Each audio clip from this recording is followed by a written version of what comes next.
There's a specific kind of sickness that comes from being attracted to the exact thing that destroys you. Not the obvious kind, not the kind where you consciously choose chaos. I'm talking about the kind where toxicity feels like home, where drama feels like passion, where someone treating you like shit feels more real than someone treating you well. Maybe you know this feeling, maybe you don't. But if you do, if you've ever felt this, you probably know it's unhealthy. You've read the articles, you've heard the advice, you know you deserve better. But here's what happens. When someone is kind, stable, and consistent, you feel nothing, bored, anxious, like you're waiting for the other shoe to drop, like something's missing. But when someone is unpredictable, emotionally unavailable, occasionally cruel, you come alive, your heart races, you obsess, you convince yourself that the highs are worth the lows, that the moments of affection mean more because you had to earn them, that this intensity is what love is supposed to feel like. And if this is you, here's the part you don't say out loud. You think there's something wrong with you, that you're broken, that you're addicted to drama, that you're sabotaging yourself on purpose. But you're not broken, you're conditioned. And that conditioning started long before you ever chose a partner. It started in the house you grew up in. Maybe you watched one parent hurt the other, emotionally, verbally, physically, and the other one stayed. You watched them call it love, call it commitment, call it trying. And something in your brain learned this is what love looks like. This is what it costs. You watched the blueprint of love being drawn in chaos, control, and volatility. And now, decades later, you're still following that blueprint, even though it's destroying you.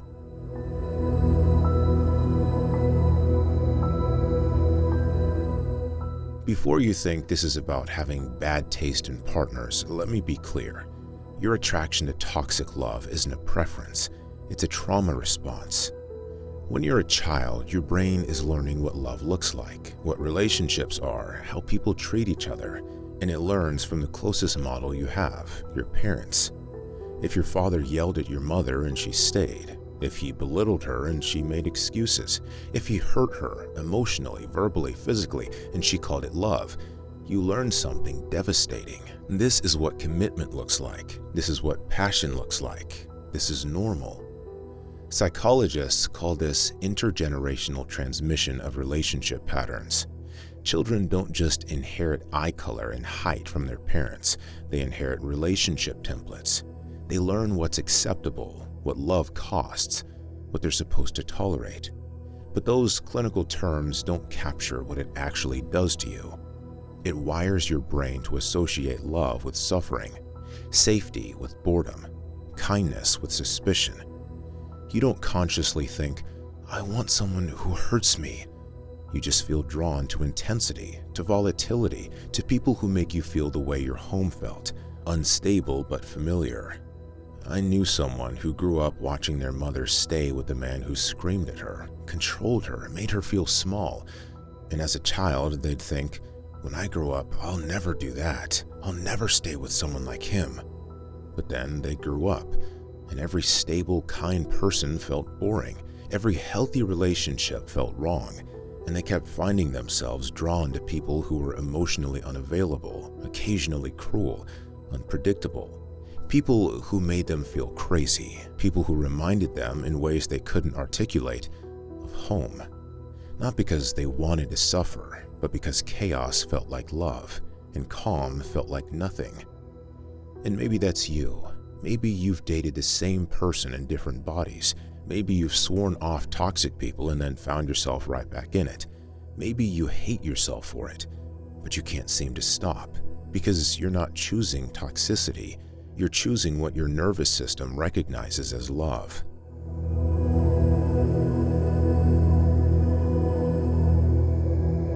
Here's what happens when you grow up watching a toxic relationship.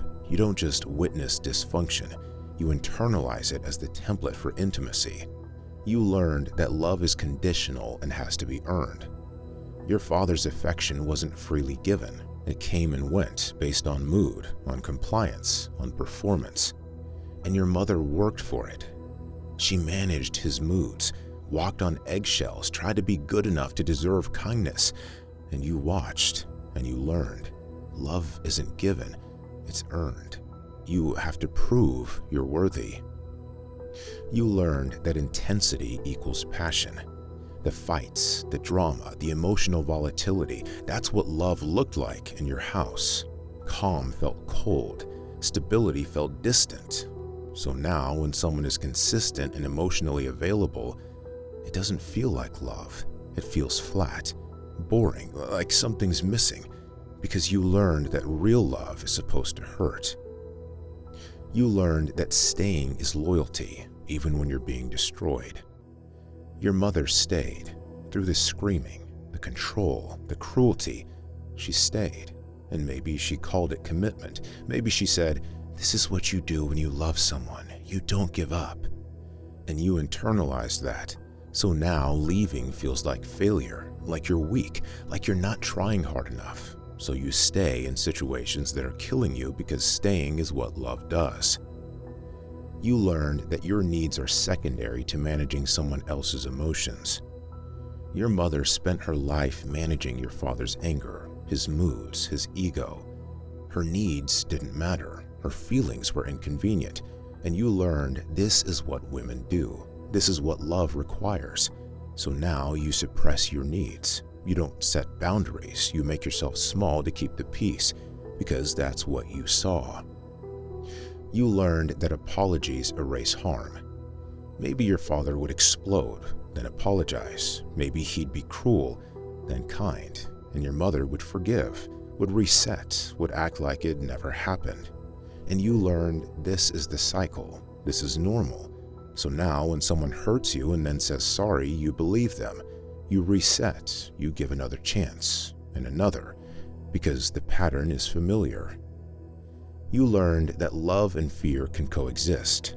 Your mother loved your father, and she was also afraid of him, and somehow both were true at once.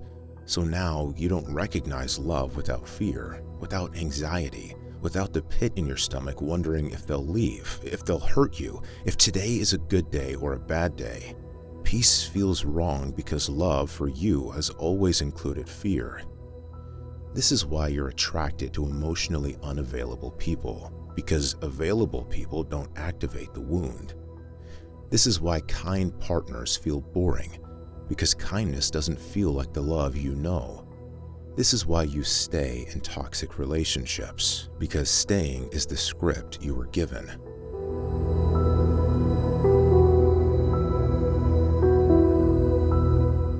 When you're in a toxic relationship, you don't just experience the dysfunction, you develop voices that rationalize it, that keep you trapped. The hopeful one says, "They'll change, they're just going through something. If I love them enough, they'll become the person I know they can be." So you stay, you wait, you excuse. You convince yourself that the person who hurts you is just the damaged version, and the real them, the kind one, the one who shows up occasionally, is worth waiting for, just like your mother waited for your father to be the man she married. The blame taker says, "Maybe it's me. Maybe I'm too sensitive. Maybe I'm the problem." So you internalize their cruelty. You make excuses for them. You convince yourself that if you were just better, calmer, easier, less needy, they'd treat you well, because that's what your mother did. She blamed herself. And you learned that love means taking responsibility for someone else's harm. The romanticizer says, "This is passion. This is real. Boring relationships aren't love. This intensity, this fire, that's what matters." So you reframe the toxicity. The fights become passion. The jealousy becomes caring. The control becomes protection. You tell yourself that stable relationships are for boring people, that what you have is special, intense, real, because that's how your mother justified staying. The fearful one whispers, "If I leave, I'll be alone. No one else will want me. At least this person chose me." So you stay out of fear of loneliness, fear that you're unlovable, fear that this is the best you'll get. Because you watched your mother stay and you learned leaving is scary, staying is survival. The shamekeeper says, "Don't tell anyone. They won't understand. They'll judge you. They'll say you're stupid for staying. So you hide it. You don't tell friends how bad it really is. You downplay the harm. You isolate. Because admitting you're in a toxic relationship feels like admitting you're weak, and shame keeps you trapped. And beneath all of them is the child. The one who just wanted to see her mother happy, who wanted her father to be kind, who wanted love to feel safe. But that child learned that love doesn't work that way, that love is complicated, painful, conditional.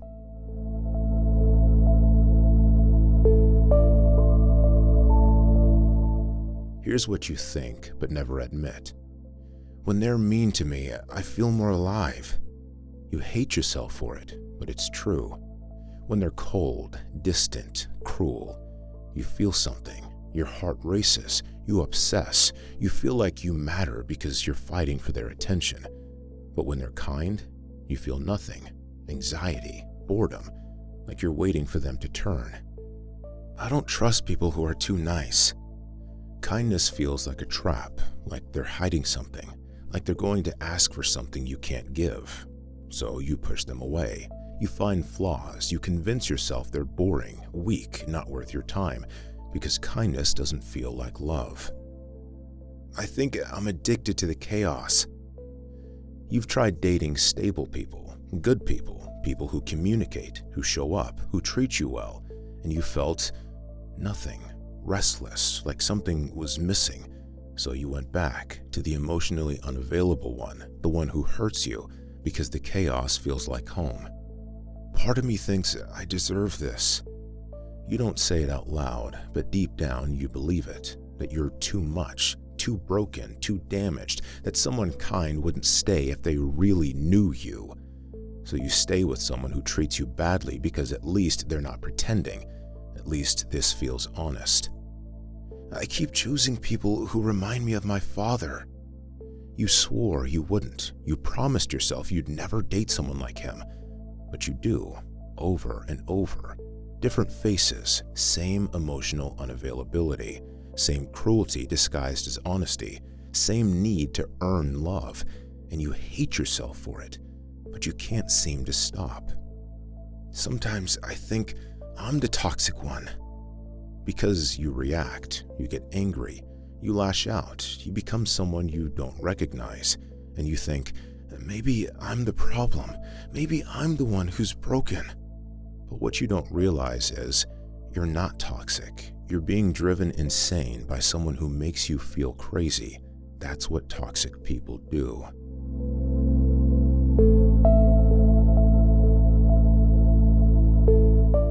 It shows up in ways you don't connect to that house.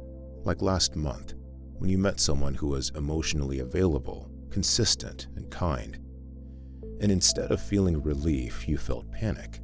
You started looking for red flags, finding reasons to leave, convincing yourself they were boring, because your nervous system doesn't recognize this as love. Or last week, when your partner was cruel, and instead of leaving, you stayed. You made excuses. You convinced yourself it wasn't that bad, that they were just stressed, that everyone fights, because that's what your mother did, and you learned that leaving means giving up. Or yesterday, when you caught yourself managing their emotions, walking on eggshells, suppressing your needs, making yourself small to avoid conflict, and you felt a flash of recognition. This is what my mother did, and I swore I'd never do this, but here I am. This is why you feel trapped in patterns you can't break, because the pattern was installed before you were old enough to choose. This is why therapy feels hard, because unlearning love means grieving the version of it you were taught. This is why you feel crazy, because you know intellectually that this isn't healthy, but emotionally, it feels like home. Attachment research shows that children who witness parental abuse or dysfunction often develop anxious or disorganized attachment styles. You crave closeness but fear it. You want love but don't trust it. You're drawn to people who activate your wounds because that's the love your nervous system recognizes.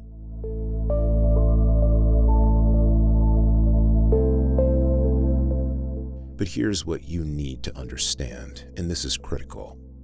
You're not choosing toxic love because you're broken.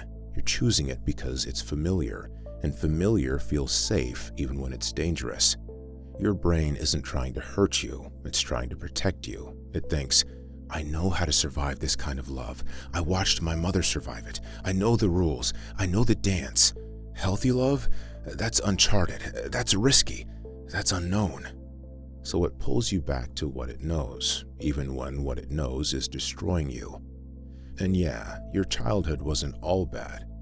There were probably good days, moments when your parents were happy, when the house felt light. You had friends, you played, you found ways to be a kid despite the chaos. You learned to read people, to manage emotions, to survive complexity. Those skills are real. You're not just the wound, you're also the person who survived watching something impossible and came out capable, perceptive, self-aware. But you also need to acknowledge, the love you were taught is not the love you deserve. You deserve someone who doesn't make you earn affection, who doesn't punish you with silence, who doesn't make you feel crazy for having needs. You deserve calm, stability, kindness. And I know that sounds boring. I know it doesn't feel like love, but that's because your nervous system is wired wrong. Not broken, just wired for survival in a house that was volatile. You can rewire it, but it requires choosing the thing that feels wrong until it starts to feel right. It requires staying with the kind person even when you're bored, even when you're anxious, even when every part of you wants to run back to chaos. It requires grieving the love you thought you'd have and accepting the love that's actually good for you. And that's hard, because it feels like betraying the only version of love you know.